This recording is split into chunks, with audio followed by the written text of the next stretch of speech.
Let's crochet some water balloons for little hands. You'll want an 8mm crochet hook and Bernat blanket yarn. This project is worked in the round and I'm opting to start with a magic ring. To do so, I will wrap the yarn towards me over 2 fingers. So the tail comes towards me, the working end of the yarn goes away. With my hook, I'll go under the first strand, over the second one, catch it and pull it through and twist it up. Then to hold it all in place, I will work a chain 1. For round 1, we're going to work 6 single crochet stitches into the ring. So this is my first single crochet stitch, a second stitch worked into the ring,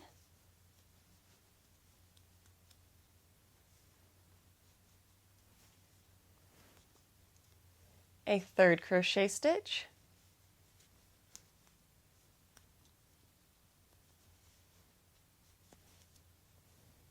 a fourth crochet stitch,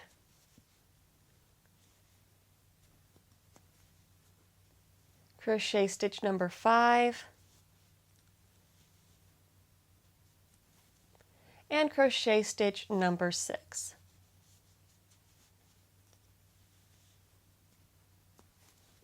With round 1 completed, I will grab the tail from my magic ring and pull to cinch it on up. Round 2 has a repeating pattern of 1 single crochet followed by a single crochet increase, and we'll work that 3 times. To find the first stitch to work in, I will count back 6 stitches. So 1, 2, 3, 4, 5, and 6. And in this stitch, I will work my first stitch of round 2, which is a single crochet.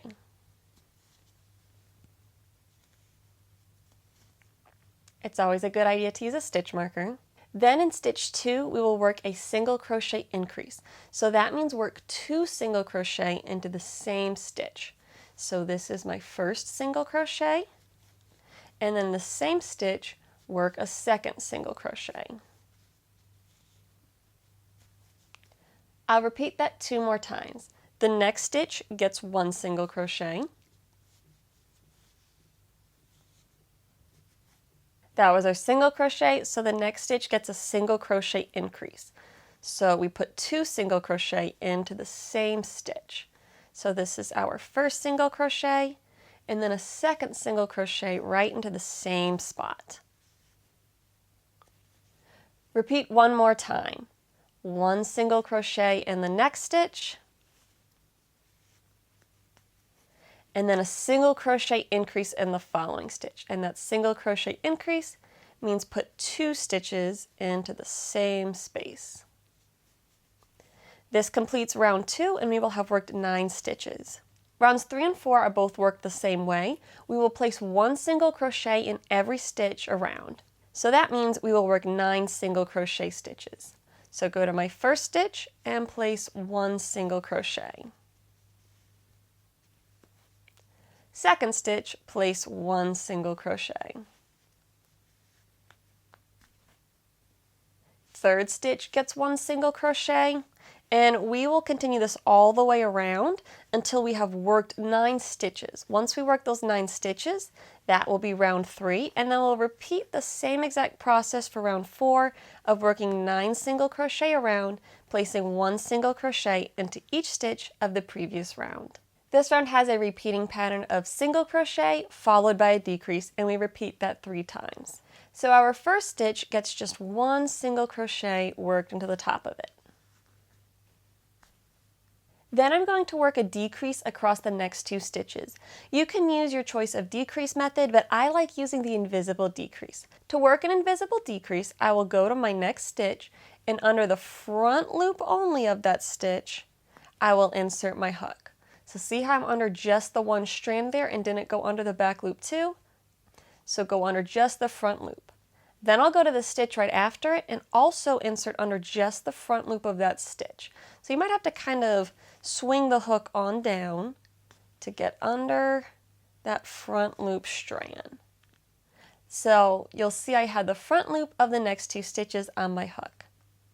To work the decrease, I will yarn over and then pull it through the front loop strands of both of those stitches. So work it on through, and then I will yarn over and pull through 2 loops to complete the decrease. Then we repeat 2 more times. The next stitch gets just 1 single crochet worked into the top of it, and then we work a decrease across the next 2 stitches. Again, I'm working that invisible decrease where I go under the front loop only of the first stitch, under the front loop only of the second stitch, and then work a single crochet stitch, where I'm working under both those stitches at once. One more time. The next stitch gets just 1 single crochet, and the following stitch gets an invisible decrease. After we work row 5, we will have worked a total of 6 stitches. For round 6, we're going to do 3 single crochet decreases all the way around. Again, I'm going to use the invisible decrease method. So go to my first stitch, go to my second stitch, and work a single crochet in both of them to make my first decrease. Now we'll do a second decrease. So go to the next 2 stitches, work under the front loops only, get my hook on in there, and work a single crochet. So pulling up through both the stitches and then finishing my stitch like normal. Now just 1 more decrease to go. Insert under the front loop only, insert under the front loop only of the second stitch. I'll have those 3 loops on my hook. I'll yarn over and pull through the first 2 loops, which are those 2 stitches, then yarn over and pull through 2. One more round to finish up this project. For round 7, I'm going to work 3 single crochet increases all the way around. So that means my first stitch will get 2 single crochet worked into it. So I'm going to go through the stitch, both loops, and make sure you come up in the center and don't punch out to the opposite side of the project. It might be a little tight, but that's okay. So work my first single crochet, and then in the exact same spot, place a second single crochet to work that single crochet increase.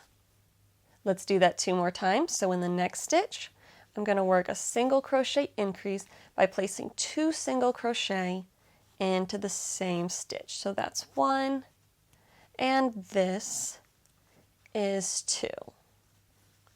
One more time, and the last stitch, place a single crochet increase. So that's 2 single crochet into the same stitch. So that's my first one, and this is my second one.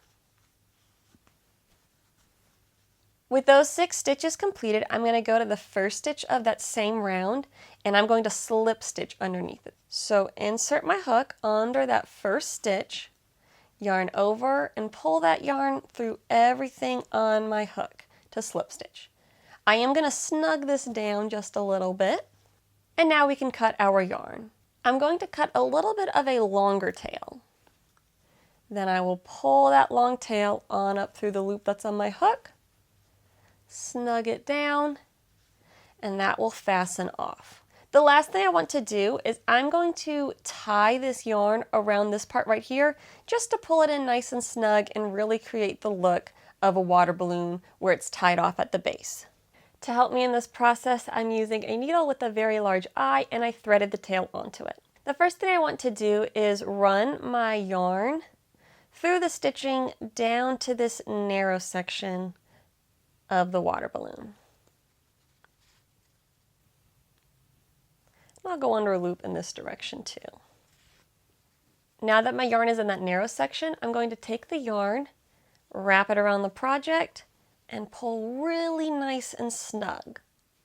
With it pulled snug, I'm going to go under a strand of my stitching, like this,